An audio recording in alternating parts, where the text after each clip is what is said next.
দেশে চীনা পণ্য আমদানিতে গুনতে হয় ডলার, টাকায় রূপান্তরে হারাতে হয় কয়েক হাজার কোটি টাকা। চীনা মুদ্রায় বাণিজ্য করতে কেন্দ্রীয় ব্যাংকের নির্দেশ কার্যকর হয়নি আজও। করোনায় ক্ষতিগ্রস্ত তরুণ ও প্রবাসীদের ১,৭০০ কোটি টাকা ঋণ দেবে বিশ্বব্যাংক।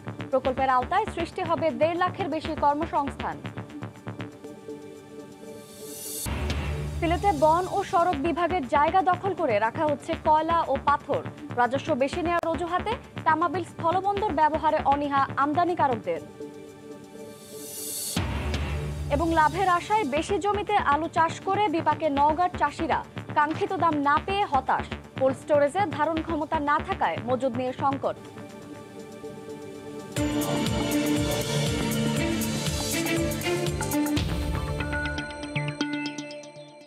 দেখছিলেন শিরোনাম। আমন্ত্রণ জানাচ্ছি দেশ ও দেশের বাইরের অর্থ বাণিজ্যের নানা খবর নিয়ে আমাদের নিয়মিত আয়োজন এ সময়ের বাণিজ্যে। আপনাদের সঙ্গে আছি আমি শায়লা রহমান ইমা। মোট আমদানির 4 ভাগের 1 ভাগ পণ্যই বাংলাদেশ আনে চীন থেকে, অথচ লেনদেন চলে ডলারে। আর ডলার টাকার এই রূপান্তরেই সার্ভিস চার্জের নামে প্রতি বছর হাওয়ায় মিলিয়ে যাচ্ছে 2.5 থেকে 3 হাজার কোটি টাকা।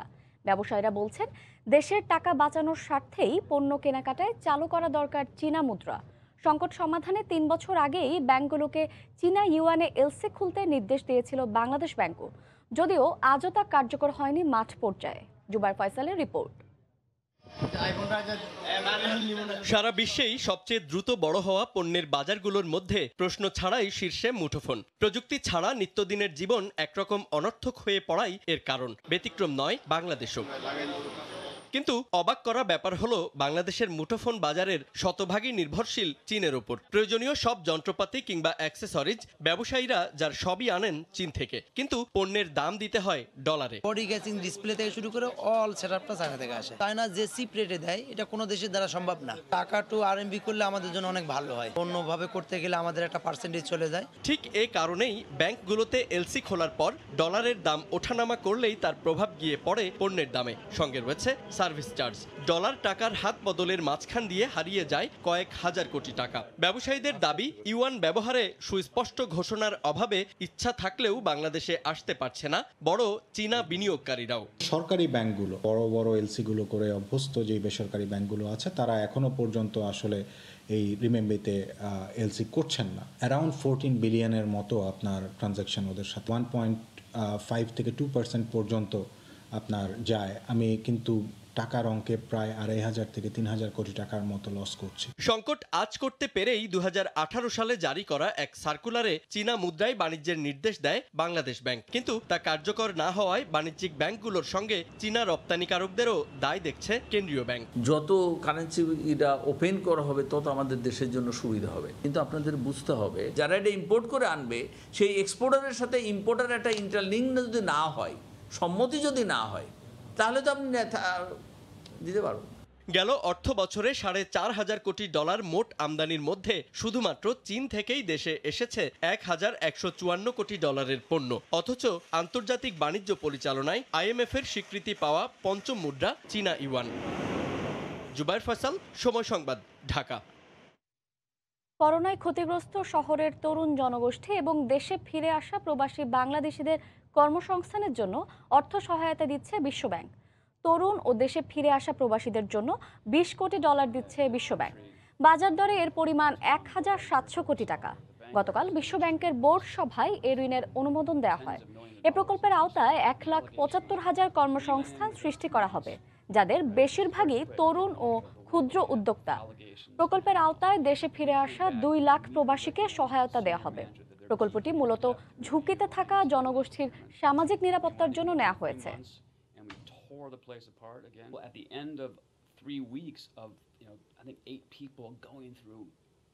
ভারতের 7টি রাজ্যের সাথে বৈদেশিক বাণিজ্যে সমৃদ্ধি আনতে সিলেটের তামাবিল স্থলবন্দরের কার্যক্রম শুরু হয় 4 বছর আগে। বন্দর ব্যবহারের জন্য বিস্তীর্ণ জায়গা রাখা হয় আমদানি রপ্তানি মালামালের জন্য, কিন্তু কয়লা ও পাথরের উপর গড় ট্যারিফ নির্ধারণের কারণে ক্ষতি হওয়ায় বন্দর ব্যবহার করছেন না আমদানিকারকরা। অবৈধভাবে বন বিভাগ ও সড়ক বিভাগের জায়গায় রাখা হচ্ছে কয়লা ও পাথর। ইকরামুল কবিরের রিপোর্ট, ছবি তুলেছেন নওশাদ আহমদ চৌধুরী। তামাবিল থেকে জাফলং পর্যন্ত সড়কের দুপাশে বন কিংবা সড়ক বিভাগের সব জায়গা ভারত থেকে আমদানি করা পাথরের দখলে চলে যাচ্ছে। অথচ পাথর ও কয়লা আমদানিকারকদের দাবির প্রেক্ষিতে ৮০ কোটি টাকা ব্যয়ে নির্মিত তামাবিল স্থলবন্দরের কার্যক্রম শুরু করা হয়। আমদানিকারকরা বলছেন ১ কোটি টাকা দামের আমদানি পণ্য বন্দরে রাখার জন্য যে রাজস্ব দিতে হয় ৩ থেকে ৫,০০০ টাকার পাথরের জন্য একই রাজস্ব দিতে হবে। এ কারণে স্থলবন্দরে না রেখে বাইরে রাখতে বাধ্য হচ্ছেন তারা। পোর্টের ভিতরে যে আপনার চার্জটা ওটা যদি আপনার কমাইয়া দেওয়া হয় তাহলে আমরা বন বিভাগের জায়গায় অন্যান্য জায়গায় আর পাথর রাখতে হবে না। পার স্কোয়ার ফিট হিসাবে বছরে যদি ভাড়া দেওয়া হয় সরকারি রাজস্ব পাবে, আমরা ব্যবসায়ীরা আমরা আরামে ব্যবসা করতে পারবো। আমদানিকারকদের দাবির প্রেক্ষিতে ইতোমধ্যে স্থলবন্দর কর্তৃপক্ষ বিষয়টি বিবেচনায় এনেছে বলে জানালেন এই কর্মকর্তা। ট্যারিফ শিডিউলের কিছুটা মডিফিকেশন বা পরিবর্তনের জন্য তারা মন্ত্রী মহোদয় এবং চেয়ারম্যান মহোদয়ের কাছে আবেদন করেছে। এটা নিয়ে আমাদের চেয়ারম্যান মহোদয় এবং মাননীয় মন্ত্রী মহোদয়ের মধ্যে হয়তো আলাপ আলোচনা চলতেছে এবং এই বিষয়টা নিয়ে কাজ চলমান আছে। প্রায় ২৪ একর জমি নিয়ে গড়ে তোলা হয়েছে সিলেটের একমাত্র এই স্থলবন্দরটি। সিলেট সীমান্ত দিয়ে ৭০ বছর আমদানি রপ্তানির পর সরকার এই স্থলবন্দর স্থাপন করে দিয়েছে, কিন্তু ব্যবসায়ীরা বলছেন এই স্থলবন্দর বর্তমানে কোনো কাজে আসছে না।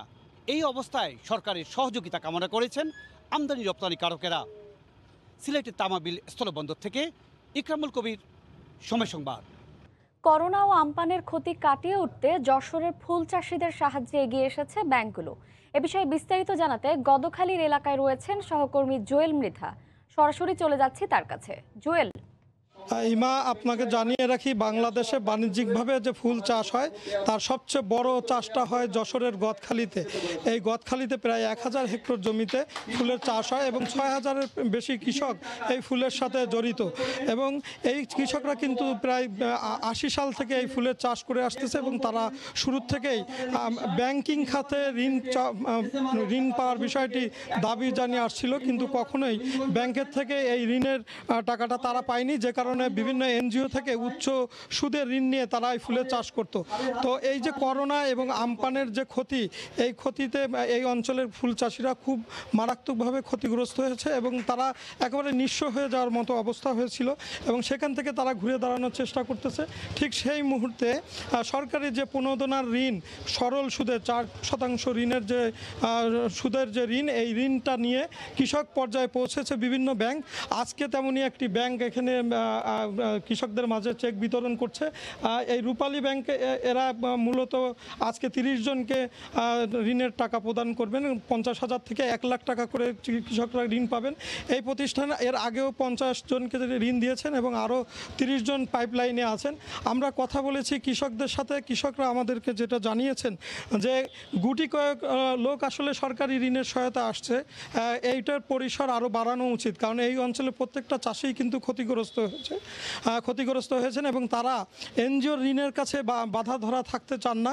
তারা সরল সুদে, স্বল্প সুদে, সরকারি সহায়তায় সরকারি ব্যাংক থেকে, বিভিন্ন আর্থিক প্রতিষ্ঠান থেকে সরাসরি ঋণ চান, কোনো মাধ্যম ছাড়া এবং সহজ শর্তে।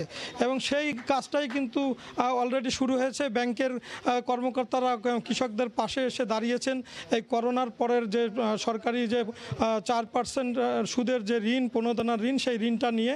এবং আমরা কথা বলেছি ব্যাংকের কর্মকর্তাদের সাথে, তারা আমাদেরকে জানিয়েছেন যে আগামীতেও এই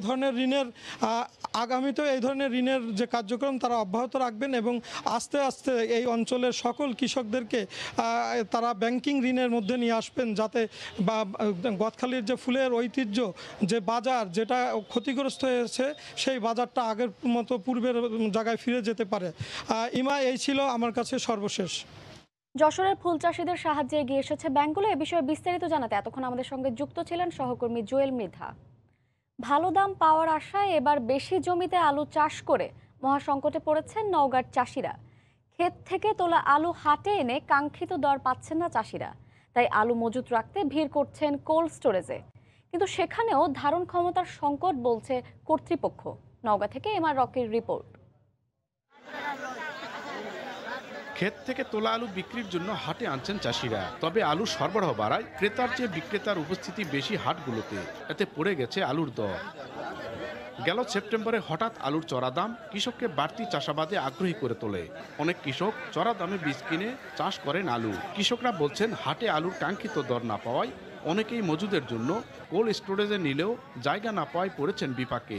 আলু নিয়ে আসি টোলের জায়গা নেই, আলুর দামও কম। আস্তা ফেলে দেবো না খুলে দেবো। আলু মানে আমরা দাম পাচ্ছি না, কৃষকেরা এখন নিঃস্ব। স্টোরে নিয়ে আসে, ও স্টোর নিচ্ছে না। খরচ হয়েছে আমার মোটামুটি 15-16 হাজার টাকা, কিন্তু আমরা দেখেন খুচরা মূল্য বিক্রি করতে গেলে দাম পাচ্ছি না। সরকার মহোদয় যদি কিছু আলু কিনতো তাহলে কৃষক কিছু বাঁচত আর কি। এপ্রিল দ্বিতীয় সপ্তাহ পর্যন্ত আলু তোলার সময় থাকলেও কোল্ড স্টোরেজগুলো ভরে গেছে এখনই আলুতে। আলু আমদানি যা এর চাইতে ডাবল কোল্ড স্টোরেজ হয়, তাও আমরা জায়গা দিতে পারবো না। এই কারণে আমরা অনেক কৃষককে ফেরত দিতেছি। কৃষি বিভাগ জানায় চলতি মৌসুমে জেলায় 25,000 হেক্টর জমিতে আলুর চাষ হয়। উৎপাদন ধরা হয়েছে 6.5 লাখ মেট্রিক টন। জেলার 6টি কোল্ড স্টোরেজে ধারণ ক্ষমতা 1.25 lakh metric ton. MR Rocky, Somoy Sangbad, Naogaon. মুন্সিগঞ্জে টমেটোর বাম্পার ফলনের পরও কৃষকের দুশ্চিন্তার শেষ নেই। এখানে টমেটো সংরক্ষণে পর্যাপ্ত হিমাগার না থাকায় মাত্র 2 টাকা কেজি দরে টমেটো বিক্রি করতে বাধ্য হচ্ছেন চাষিরা। বিস্তারিত নাসির উদ্দিন উজ্জ্বলের রিপোর্টে। ক্যামেরায় ছিলেন আবু সাইদ। মুন্সিগঞ্জের বিস্তীর্ণ জমিতে টমেটোর বাগান। পেকে লাল, কমলা ও হলুদ সহ নানা রং ধারণ করেছে টমেটো। ফলন ভালো হলেও দুশ্চিন্তায় কৃষক। উৎপাদন খরচ তো দূরের কথা, জমি থেকে টমেটো তুলে বাজারে নেয়ার শ্রমিক খরচও উঠাতে পারছে না। 4.5 লক্ষ টাকার মতন ইনভেস্ট করছি, 4.5 লাখ টাকা আমি এ পর্যন্ত 20,000 টাকা বিক্রি করতে পারিনি। টমেটো গাছে পচতেছে, বিক্রি করতে পারি না, বদলির দামও হয় না। এখন আমরা কি করব? প্রচুর পরিমাণে ফসল নষ্ট হচ্ছে। এই ফসলগুলো যদি আমাদের রাখলে কিছু টাকা লাভবান হতাম। এটাকে সংরক্ষণ করার জন্য একটা ব্যবস্থা করলে হয়তো কৃষক মোটামুটি ফসলের উৎপাদন খরচ পেত। মুন্সিগঞ্জের সচল 68 হিমাগার থাকলেও টমেটো রাখার মতো কোনো হিমাগার নেই। চাহিদার চেয়ে বেশি উৎপাদন হয় এবং সংরক্ষণ ব্যবস্থা না থাকায় বিপাকে পড়েছেন কৃষক। টমেটো প্রসেসিং করে যদি অন্য কোনো খাদ্যদ্রব্য তৈরি করার মতো মুন্সিগঞ্জ সদর উপজেলায় এমন কোনো প্রসেসিং ফ্যাক্টরি থাকতো, তাহলে ফ্যাক্টরিতে প্রসেসিং করতে পারলে কৃষক এর ভালো মূল্য পেত। প্রতি কেজি টমেটোর উৎপাদন খরচ পড়েছে গড়ে 10 টাকা, আর বর্তমানে বাজার মূল্য 2 থেকে 3 টাকা। কৃষি বিভাগ জানিয়েছে জেলায় 315 হেক্টর জমিতে প্রায় 10,000 মেট্রিক টন টমেটো উৎপাদন হয়েছে। নাসির উদ্দিন উজ্জ্বল, সময় সংবাদ, মুন্সিগঞ্জ। শুষ্ক মৌসুমে পুকুরের জলাশয়ে পানি শুকিয়ে যাওয়ায় নওগাঁর আড়তে বেড়েছে মাছের সরবরাহ। এতে সব ধরনের মাছের দর কেজিতে 20 টাকা পর্যন্ত কমে গেছে। মাছ চাষিরা বলছেন, চাষ করা মাছের খাদ্য দর বাড়লেও দফায় দফায় মাছের দর কমায় লোকসান হচ্ছে তাদের। নওগাঁ থেকে এমআর রকির রিপোর্ট। তিল জলাশয় থেকে পানি শুকিয়ে যাওয়ায় দেশীয় নানা প্রজাতির মাছের সরবরাহ বেড়েছে সান্তাহার মাছের আড়তে।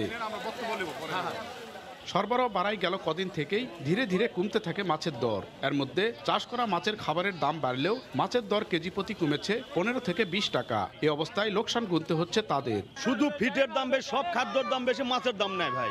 এর চেয়ে বড় দুঃখ আর নাই। মাছের দাম অনেক কেজিকে 20 টাকা করে কমে গেছে সব মাছের দাম। মাছ ব্যবসায়ী তার চলা এবং দিন খুব কঠিন হয়ে গেছে। মাছ আনছে 5 মণ, এখন আমার পুঁজি উঠতেছে এরকম আছে। মাছের সরবরাহ বাড়াই বেড়েছে বেচা কেনাও। আড়তে বিল জলাশয় থেকে মাছ বেশি আসায় দাম পড়েছে মাছের বলে জানান ব্যবসায়ী নেতারা। ছোট মাছের উপর প্রায় 30 টাকার মতন নেয়, আর বড় মাছগুলো যেগুলো মাছগুলো 200-250 টাকা বিক্রি হয়েছিল, সে মাছগুলো এখন 150 টাকা কেজি বেচা কেনা হচ্ছে। পুকুরের পানি শর্ট হচ্ছে, বিল খালের পানি কমে যাচ্ছে, এই কারণে বাজারে ব্যাপক মাছের আমদানি হচ্ছে।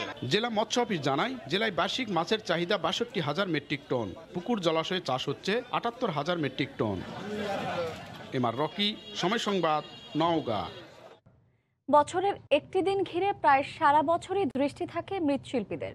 তা হলো পহেলা বৈশাখ বা বাংলা নববর্ষ। খেলনা ও মাটির তৈজসপত্র তৈরিতে যথারীতি এ ব্যস্ততা চলছে এবছরও। মুন্সিগঞ্জের কুমারপল্লীর খবর জানাচ্ছেন নাসির উদ্দিন উজ্জ্বল। ক্যামেরায় ছিলেন আবু সাইদ। বৈশাখী মেলার বাকি মাত্র 4 সপ্তাহ। লোকজ ঐতিহ্যের ধারা অনুযায়ী দিন যত কাছাকাছি মৃৎশিল্পীদের ব্যস্ততা যেন ততই বাড়ছে। মেলায় এসব সামগ্রীর পসরা বসানোর লক্ষ্য নিয়ে মুন্সিগঞ্জের টঙ্গিবাড়ির আবদুল্লাপুরের কুমাররা ভীষণ ব্যস্ত এখন। কোভিড ঘিরে এক বিশেষ চ্যালেঞ্জ সময় পার করছে কুমার সম্প্রদায়। আর পরিবেশের শত্রু প্লাস্টিকের দাপটে পরিবেশ বান্ধব মৃৎশিল্প এখন অস্তিত্ব সংকটে। ঐতিহ্য টিকিয়ে রাখার জন্য মাটির জিনিসপত্র ব্যবহার বাড়াতে স্থানীয়দের মতো সারা দেশের মানুষকে এগিয়ে আসা প্রয়োজন। একটু সরকার যদি একটু দেখতো, একটু সাহায্য সহযোগিতা করতো, তাহলে এরা একটু উপর দিকে উঠতো। এরা যে কাম জানে কিন্তু মেশিন নাই, পত্র নাই, কোনো এই মেশিনের লেগে এরা আরও কিছু করতে পারে না। এই শিল্পে যে ব্যবহারিক জিনিসপত্র তৈরি হয় এগুলি কিন্তু খুবই স্বাস্থ্যসম্মত। আর আধুনিক যুগে আমরা যেগুলি ব্যবহার করতেছি প্লাস্টিক সামগ্রী, ওগুলি স্বাস্থ্যসম্মত না। হাতে তৈরি ও রং করে আগুনে পোড়ানো সহ ক্রেতা পর্যন্ত পৌঁছাতে খরচ পড়ে অনেক, কিন্তু বিক্রি করতে হয় বেশ কম দামে। এতে খরচের টাকা ওঠানোই দায় হয়ে যায় বলে দাবি শিল্পীদের। কয়েক বছর আগেও এই কুমারপল্লীতে 40টি পরিবার মৃৎশিল্পের সঙ্গে জড়িত ছিলেন। এখন মাত্র 3টি পরিবার সেই পুরনো পেশাকে ধরে রাখবার চেষ্টা করছেন। মুন্সিগঞ্জের আব্দুল্লাহপুর থেকে নাসির উদ্দিন উজ্জ্বল, সময় সংবাদ। ইসলামী ব্যাংক বাংলাদেশ লিমিটেডের উদ্যোগে বঙ্গবন্ধু শেখ মুজিবুর রহমানের জন্মশতবার্ষিকী ও শিশু দিবস উপলক্ষে আলোচনা ও দোয়া মাহফিল অনুষ্ঠিত হয়েছে। ভার্চুয়ালি আয়োজিত এ অনুষ্ঠানে প্রধান অতিথি হিসেবে উপস্থিত ছিলেন তথ্যমন্ত্রী ডক্টর হাসান মাহমুদ। অনুষ্ঠানে সভাপতিত্ব করেন ব্যাংকের ব্যবস্থাপনা পরিচালক ও প্রধান নির্বাহী কর্মকর্তা মোহাম্মদ মনিরুল মওলা। অনুষ্ঠানে ইসলামী ব্যাংকের ঊর্ধ্বতন কর্মকর্তারা উপস্থিত ছিলেন।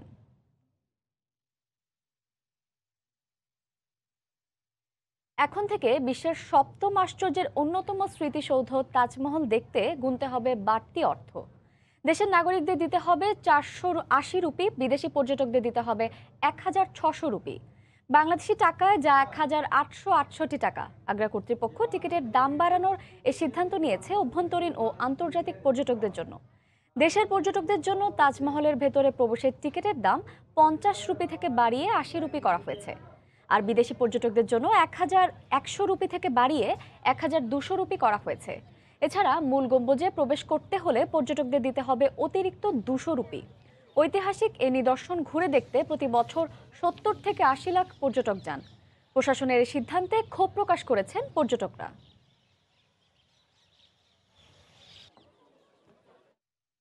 ডোনাল্ড ট্রাম্পের মোট সম্পদের পরিমাণ কমে গেছে। প্রেসিডেন্টের পদ হারানোর পর তার সম্পদ কমেছে $70 কোটি। প্রেসিডেন্ট থাকা অবস্থায় তিনি মোট $230 কোটি মালিক ছিলেন। ব্লুমবার্গ বিলিয়নিয়ার ইন্ডেক্সের তথ্য অনুযায়ী তার হোটেল আর রিসোর্টগুলো বিপুল পরিমাণ রাজস্ব হারিয়েছে। আর্থিক আর পারিবারিক ব্যবসা সংক্রান্ত বিষয়ে ট্রাম্প এখন তদন্তের আওতায় আছেন। ব্লুমবার্গ তার আর্থিক নথি 2016 থেকে 2021 সালের জানুয়ারি পর্যন্ত হিসেব করেছে।